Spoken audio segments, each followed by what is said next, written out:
bunch of closings that had train wrecks, and had to fix them. And I had a closing this morning that I needed to definitely be there on that one because it had problems.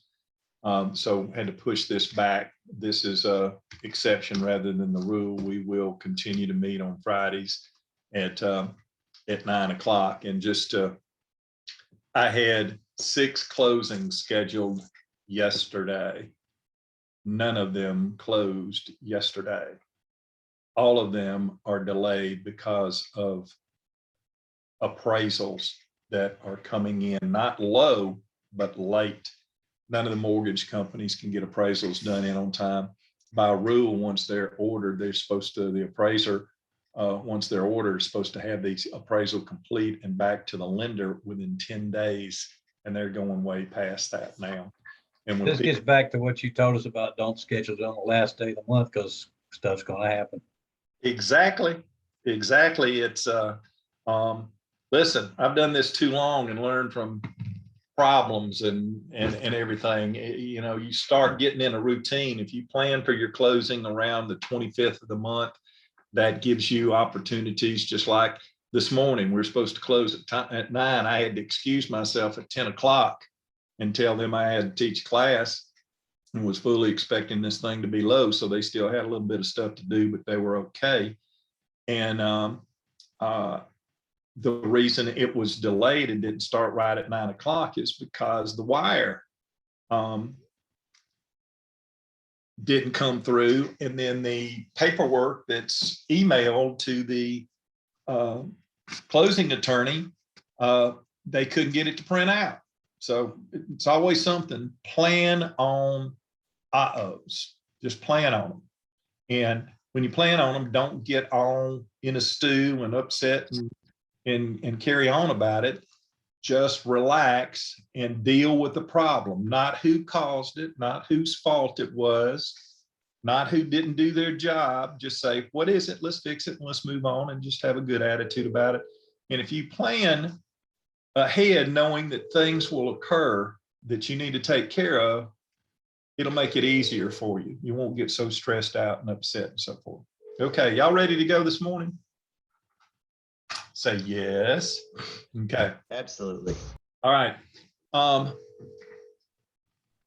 Yes. Over, and much of the time, and I do this intentionally, it's necessary to repeat what I've said before, because it's used over and over, and it's things that you need to dot the I's and cross the T's to make sure it happens. If you don't, you'll go, ooh, I missed out and I shouldn't have done this, or I shouldn't have done that. Today, we're going to go over the listing and seller agreements on what you're supposed to do. Okay, I'm going to go over the complete listing agreement. If you have any questions, as always, shoot them out and so forth. So we will basically this morning pretend that we have someone that has contacted us, or we've contacted them, and there's been an agreement to talk or meet regarding putting a piece of property on the market. Okay. Now, I'm not going to go, because that's a whole different thing, on doing CMAs and pricing property and so forth. That's a whole different avenue. We're going to assume that you've made an arrangement to do that. Now, when you have a cookie cutter neighborhood, and what is a cookie cutter neighborhood? Like a suburb area.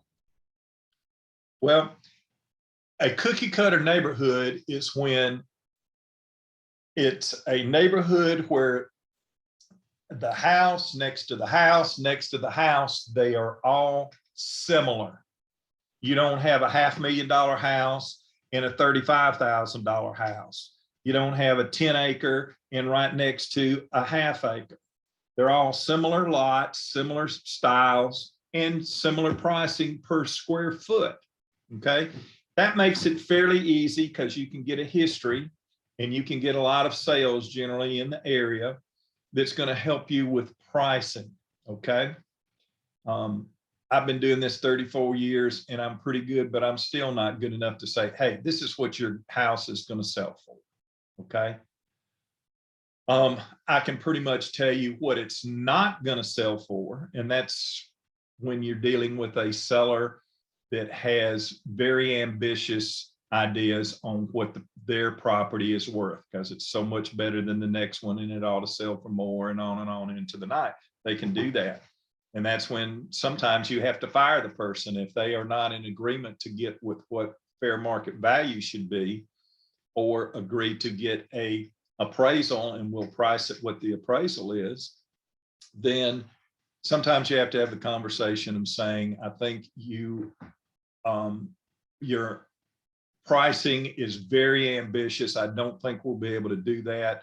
And it would be very frustrating for you and me to try to do that. And I don't want to disappoint you. And you may want to try selling it yourself for a while or go with someone else. Because inevitably, if you take an overpriced listing, what you're going to end up doing is being frustrated because it won't sell. You're going to have the seller upset that you're not doing your job and why aren't you selling the property? And so they're not going to be happy with you. So sometimes you just got to say no and move on. Okay, so we're in a situation this morning where we are going to go and go over some documentation here. Let me see. Can I ask you a quick question, please? Sure. If you ask them to get an appraisal prior to listing, can the bank or the lender also use that same appraisal that the customer bought themselves? No, because that is an independent appraisal. And when a purchaser is making an offer on a house, they may be getting a VA loan instead of a conventional loan, or they may get an FHA or whatever. Appraisals are only good for 6 months, but an appraisal, it'll be a full-blown appraisal, but it's not something that's transferable. A lender is going to require a brand new appraisal. But I do it often, particularly in our market. You and I are working together with a special situation that's very difficult. We may end up having to fire these people because they are reluctant to do those things they've been asked to do. And when that time comes, sooner or later, you've got to say, we got to go this way, or I'm going to have to withdraw. It's just not working. But appraisals, a good bit of the time, are going to save the seller money because they are going to be in a situation where they're not going to leave money on the table, or they will save time and money by not asking too much. When you are in a non-cookie cutter situation, like a lot of the agents and people that work up here in Elmore County, the properties are very different. They can be one property right next to another one, and you may have a little 10-acre piece of property with a mobile home on it. And then the next piece of property may have a 5,000 square foot house and 100 acres. Obviously, they're very different. So you don't have one right after another, the cookie cutter situation that you can get back. It's important to talk to the person that is the owner in terms of, we don't want to leave money on the table by not asking enough. And we certainly don't want to overprice it where nobody's going to buy it. And even if they did, it wouldn't appraise. So it's important to get an appraiser that's his job to help us establish value that we have to work with. And that way we can justify what we're asking for. We can say, here's the appraisal, put it right down on the dining room table for them to look at. And then they can feel good themselves that, hey, appraisal's been done and I'm paying what it's worth. Okay. What does an appraisal normally cost? Like on around average? depending on the size of the home and the property and so forth, but you can pretty much expect it's going to be around $450. And I've worked with one particular appraiser. A lot of people at ARC, and particularly up here in my office, work with Rick Lawrence, appraiser that's been an appraiser longer than I've been in the business. He does a real good job, and he can do, it doesn't matter where it is. He can go do it Lake Property, Montgomery, Elmore County, Prattville, wherever. He does a real good job. Okay, we are going into Instinet forms, and that's where we find the forms necessary in order to put a listing on the market. And I've just kind of made a dummy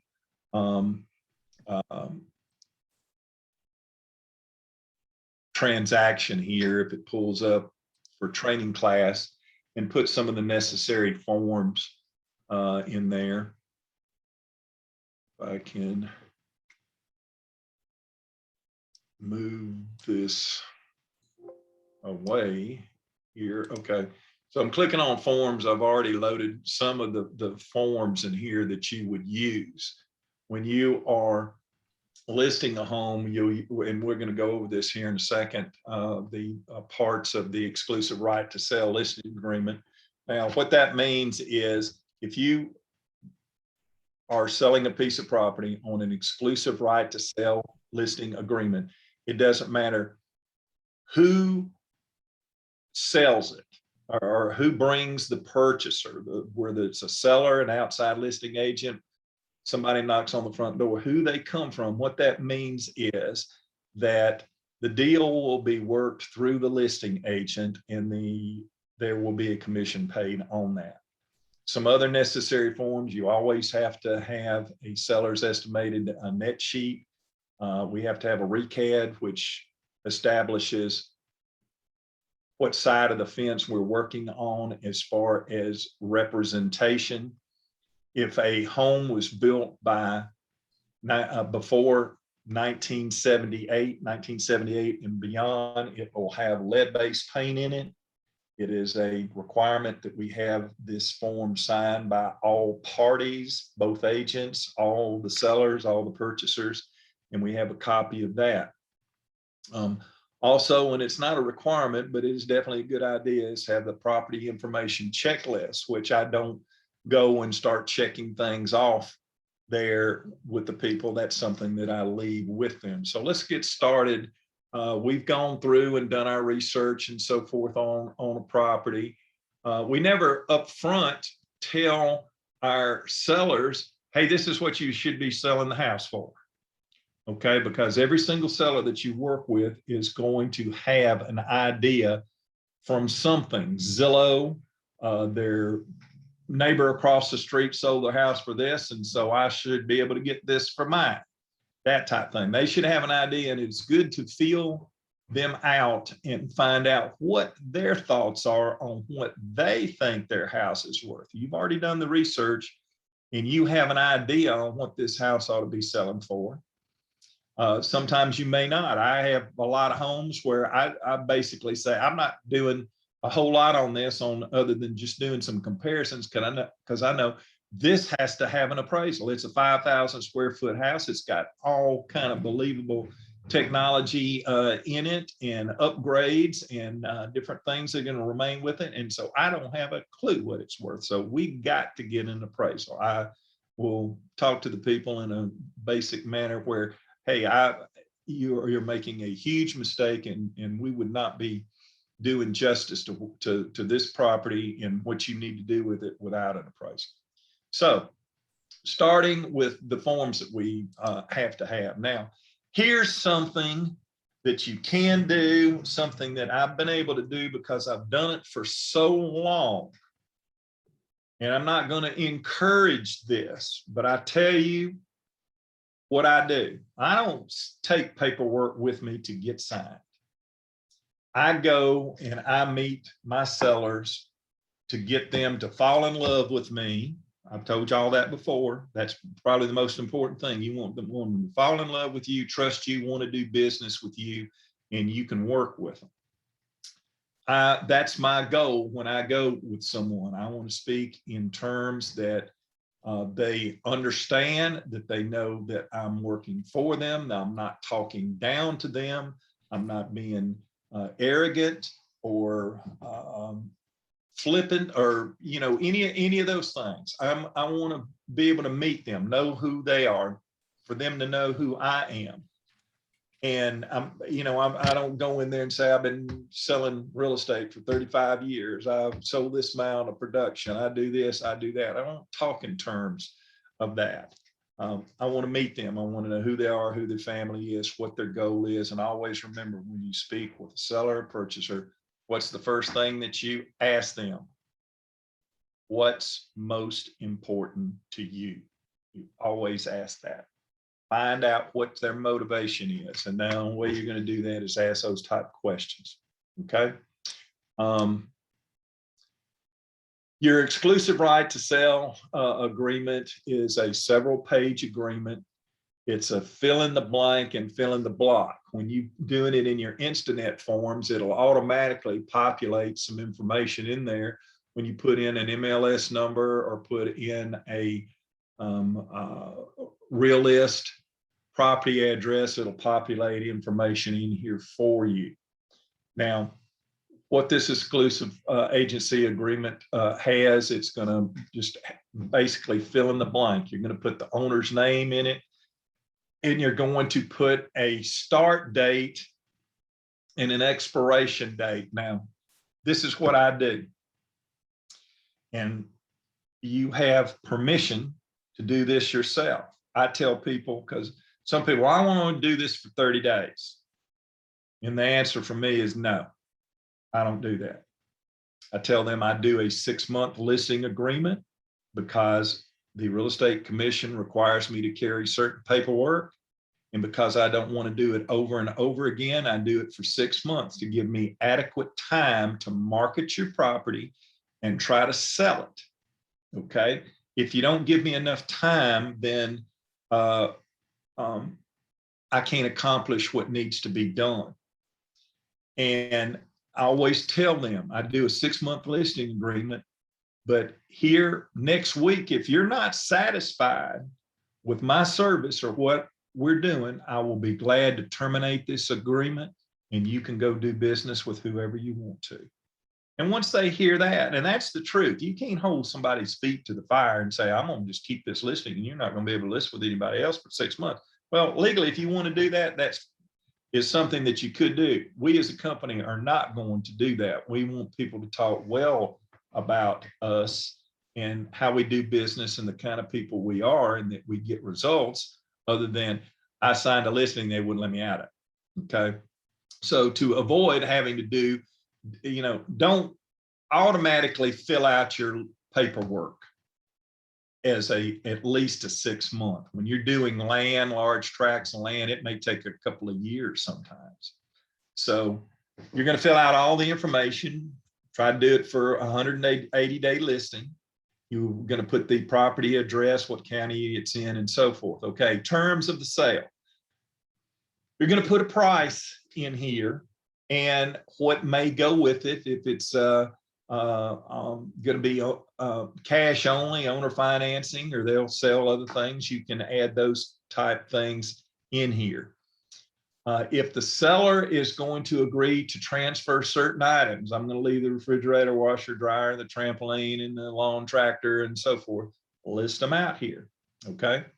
Now, in here, important, it's usually a percentage or a dollar amount when it's talking about compensation to the broker. Okay.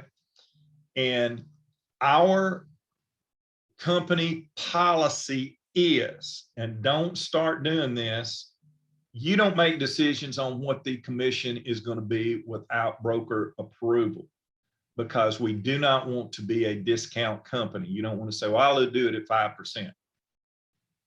If you ever did a residential home at 5%, it's got to have 3% on the sales side and 2% on the list side. You're not going to split it 2.5, 2.5.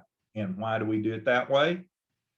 Because you're not doing your seller justice by discounting the commission and putting it at 2.5%. You do it at 2.5%, you know what's happening when an agent is sitting there and they're looking for homes to show to their customer, and they're going down all these homes, and all of a sudden there's one at 2.5%. You know what they're going to do? They're going to scratch that one out and not even show it. Okay, so we're going to always give a full commission on the sales side, regardless of what is on our side. And if it's 5%, because that is our standard. Once prices start getting, if you start getting in an $800,000-900,000 house, you'll talk to Norman or talk to myself, and we will get an agreement on what we will allow. We can afford to discount commission some at that price. We'd rather not. We would rather be saying we work hard for it to get you maximum dollar. And we have classes. There's stuff on Institute, just tons of classes to show you what to say and how to justify your commissions. But our standard on residential is 6%. On land, commercial, and tracts of land is 10. And you say, why do you go up to 10%? Well, first of all, it's much harder to do because when you're looking with those, you're looking at a whole different type of financing. You're not going to a mortgage company to go get financing on $1 million commercial building. Okay, it's going to be bank. It's going to be much harder to do. A lot of it is cash.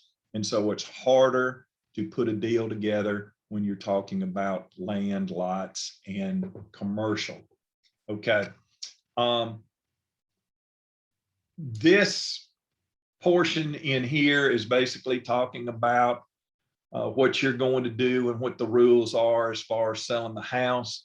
Down here, you'll come to a blank.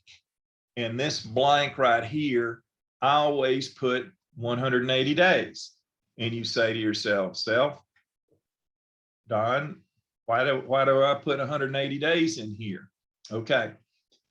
That is a escape clause, basically, to keep an unscrupulous owner from being dishonest and trying to deal behind your back. And here's an example. An agent's coming in to show a listing that you have and the owner's still there. He didn't step out. And while the agent wasn't looking, he goes over and he tells the buyers, hey, if you're interested, come see me in 2 days because my listing runs out and I can save you some money. Okay. Seller doesn't want to pay the real estate commission, and so they're going to try to do a deal behind your back.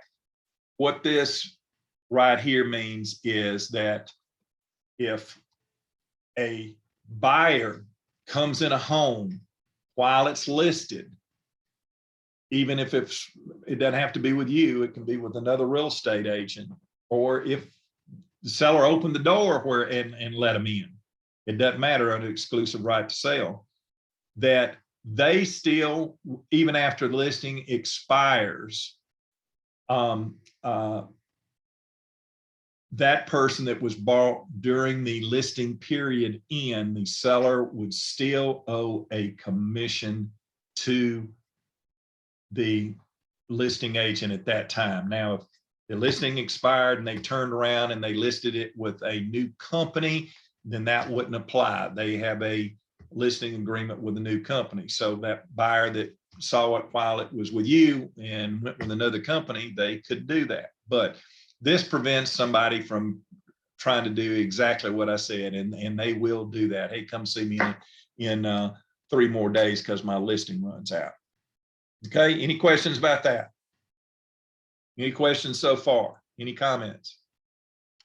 I think I did have a question just for clarity. So basically you're saying that if the listing expires and a buyer that comes along or came along at some point while it was listed with you comes back, then yeah, they still owe you commission. But if they relist it with another company, then it's basically that's the end of that, right?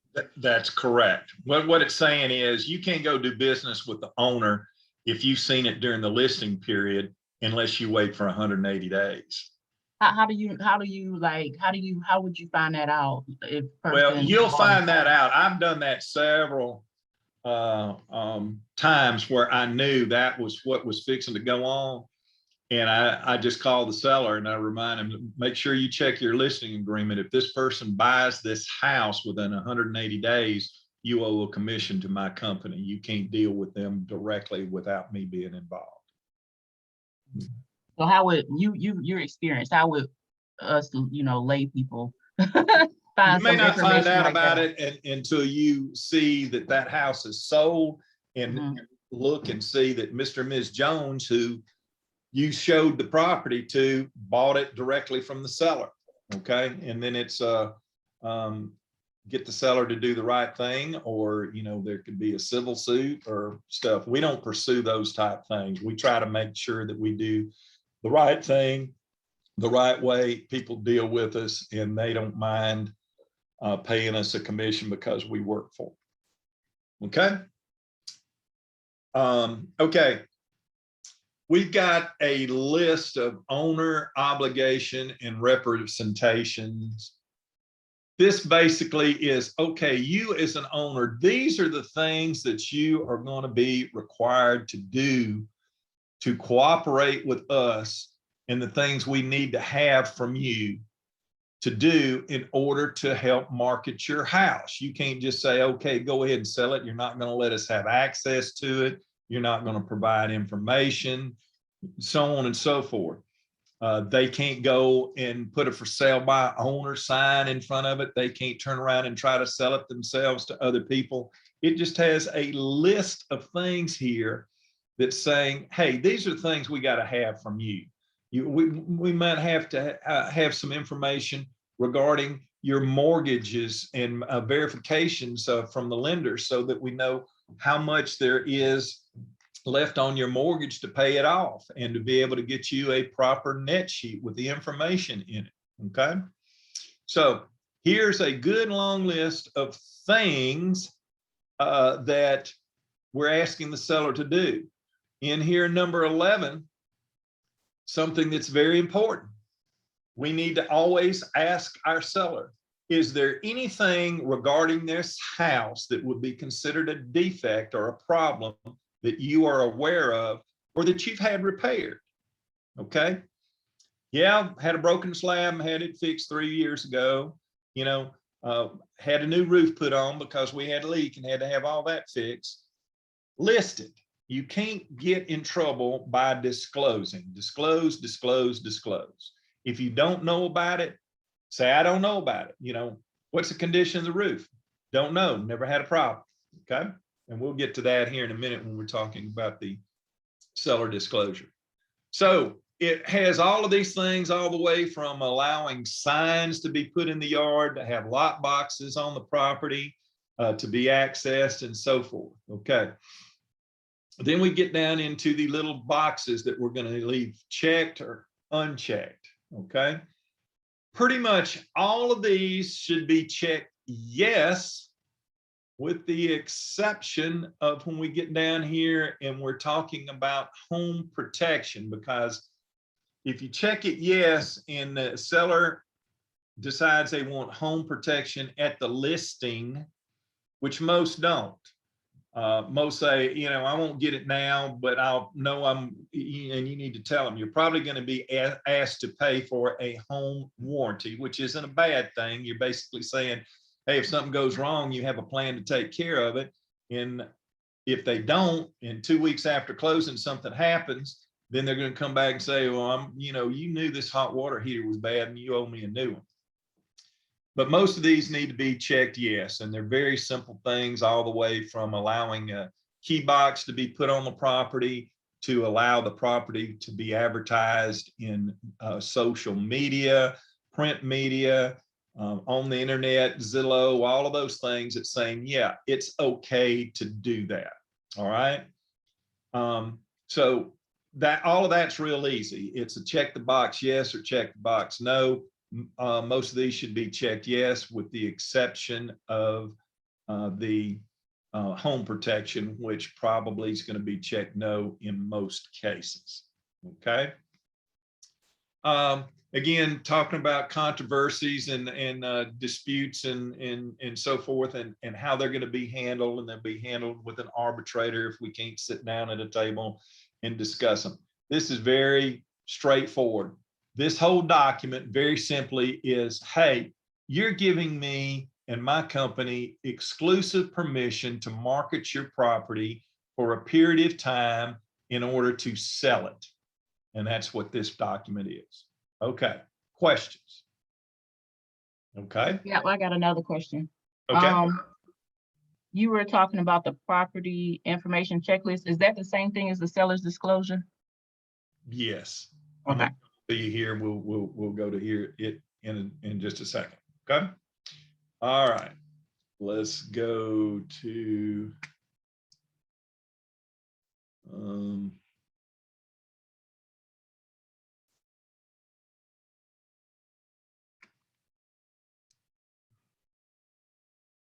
let's go to the seller's net. Everybody see that? Okay. Here's the seller's net. When you put the information in, it'll populate it for you with the property address, purchaser's name or seller's name, MLS number, and so forth. Okay. A lot of these other things you don't need. You're going to need to put a sales price in here. Now, it's got a lot of places in here that I'm telling you, you don't need to put those things down now, because this is something you do at listing.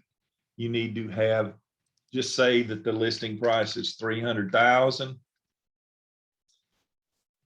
Mortgage amounts, 90% or more of people that own property don't understand what a mortgage balance is.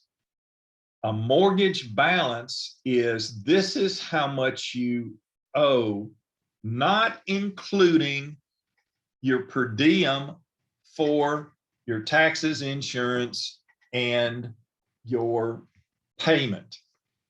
House payments, when you explain them to your customers, you explain them in this manner. I've found it to be effective. When you pay a rent payment, you're paying from the first of the month for the time that you're about to stay in the property. Okay. When you pay a house payment, you pay in what is known as arrears, which means backwards. You're paying for the time that you've spent in the property.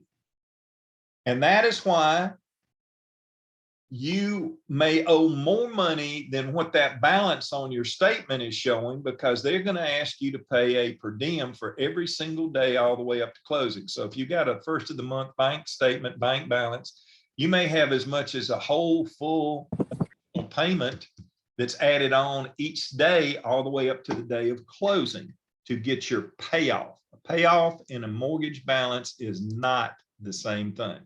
Okay, so I will put what they tell me, and I make sure I'm going to put here what you tell me, but it's not going to be the exact payoff.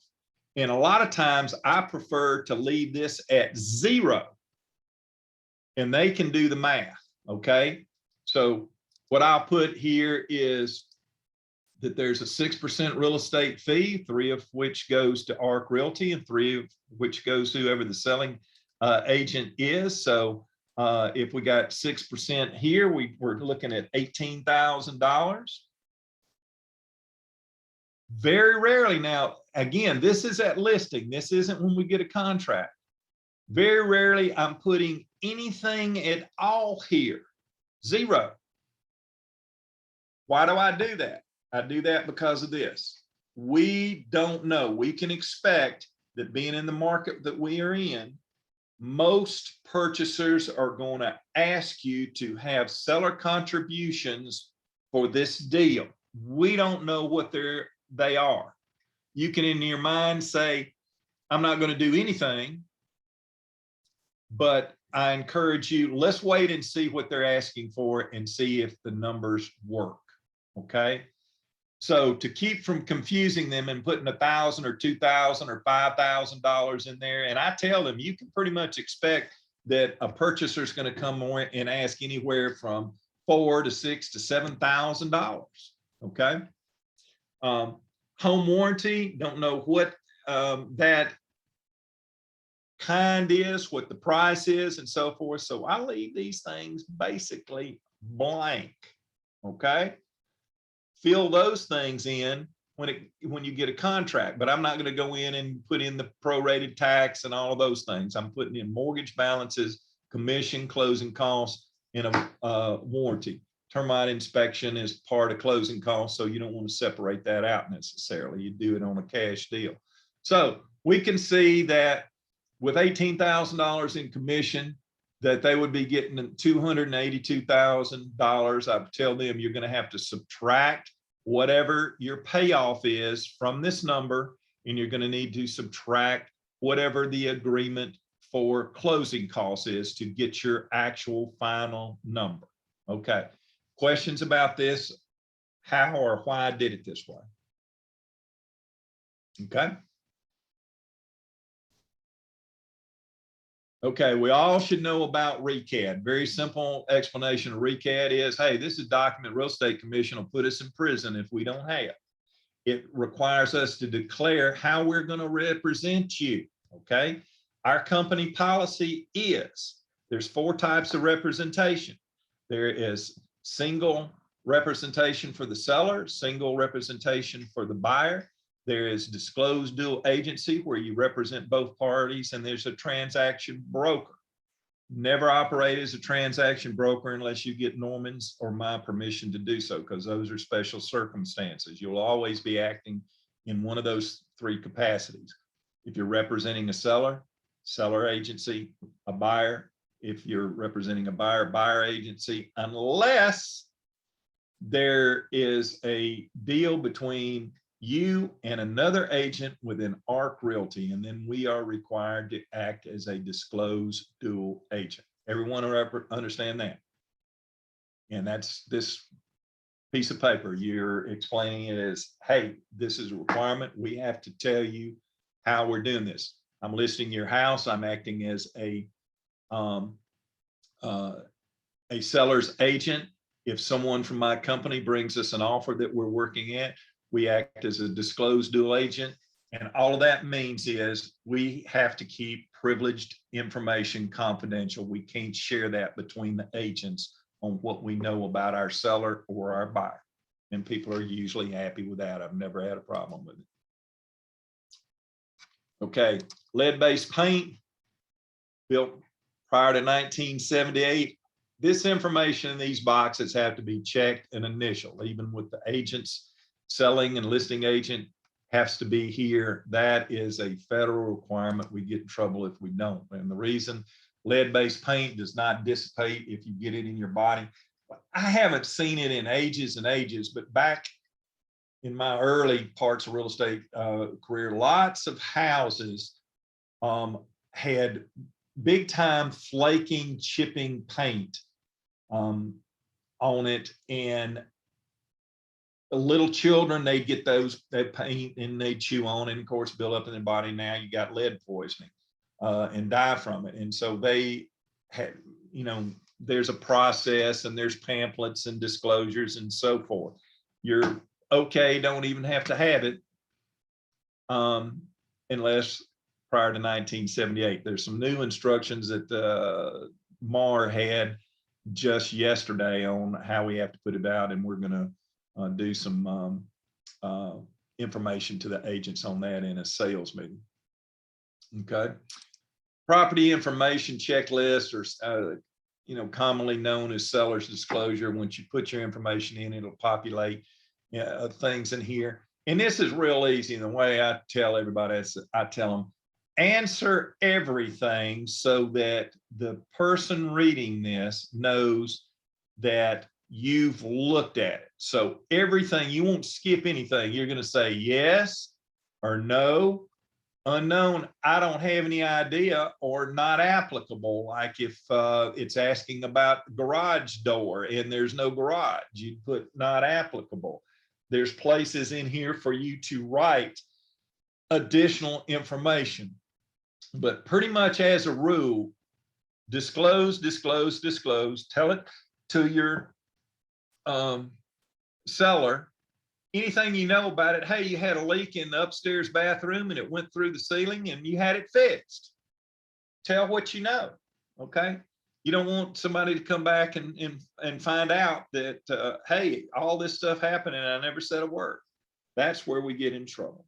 So it covers a lot of territory here. I never sit there and go down and ask these questions. I get this to them and ask them to fill it out and get it back to me, and then I'll put it in pipeline so that I will have it. Now, as I was saying earlier, these documents, as a rule, I do not carry with me to get the listing. What I do is get the information, get the price. Now, there's special circumstances. If I'm working with somebody that has no clue about computers and gets confused and so forth, I'm going to have to get this stuff printed out and get them to sign right there in front of me. What I prefer is telling the people after I meet with them, I'm going to go back to my office. I'm going to get all of this put into the computer, and I'm going to send you this paperwork on what we call All-Thenicide, which is an e-signature document. It's just as legal if you were sitting in front of me with a wet signature, and will hold up in court and all of those things. And that's the way we do this. And I will get this to you, and I'll either call or text you and let you know to check your email. It's very simple. Call me if you have questions. And I get my listings that way. Now, it's a fairly simple process when you're dealing with your listings, with your sellers, when you're talking with them about what you do to sell the house. That can be a very diverse thing depending on what you do personally. Sellers can get sometimes unreasonable. I want you to do an open house every weekend until this thing sells. I want you to do this. I want you to do that.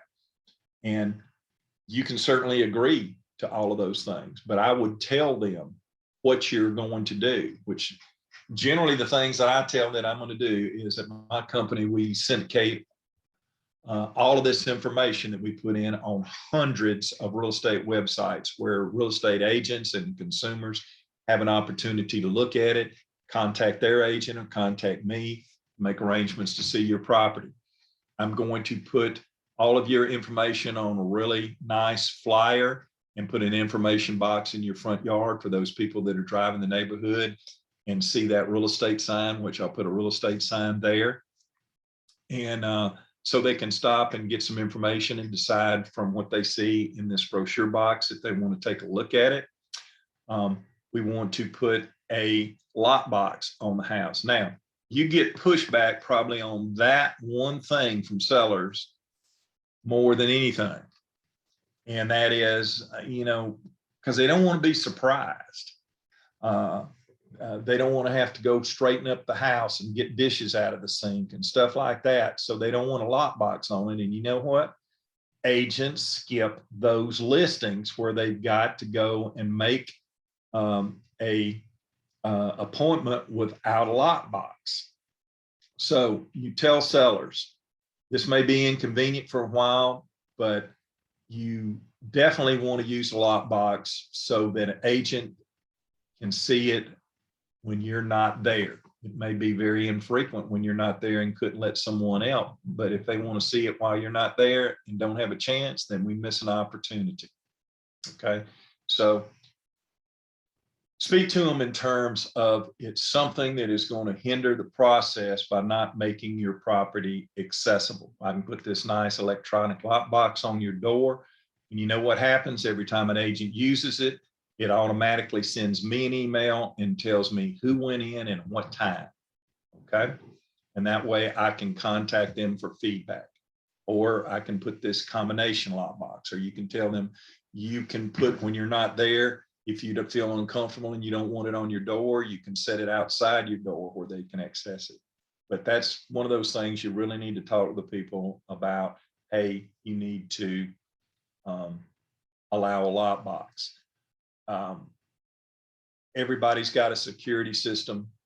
When I tell the seller, when you know somebody's coming, turn that security system off. Okay, because if you think that you're going to put instructions, as many different security systems as they are, and as many people that got to have their reading glasses on to read what's on the security system panel, they're going to screw it up and it's going to end up sending an alarm to the police. So you just tell them, hey, this is the way we want to handle this to make it smooth and not cause any problems, set the alarm off and so on. I tell the sellers, selling a home is like, and this is for occupied houses now. I tell them selling a home is like putting a pot of water on the stove. And I invariably tell this to everybody. I probably, I've sold Daylene's home that she had, and I probably told this to her. When you sell, and you can tell me whether I did or not, Daylene, I say selling a house is like putting a pot of water on the stove. If you put that pot on the water on the stove and fold your arms and stand over it, it'll take 3.5 days to boil. But if you put it on the stove and start doing your business, everything, in a few minutes, you'll be running back because it'll be boiling over onto the stove. And that's the way selling a house is. If you sit there and wait, I've had people vacuum the floor leaving the house in the morning so they could see if there were any footprints of people going to see their house. Go on about your business, live your life like you live your life, and the right people will come in and they'll make an offer and we'll work it out. Live like you live. Don't make yourself crazy, staying squeaky clean all the time. That helps. Things that are important, and you need to tell your sellers.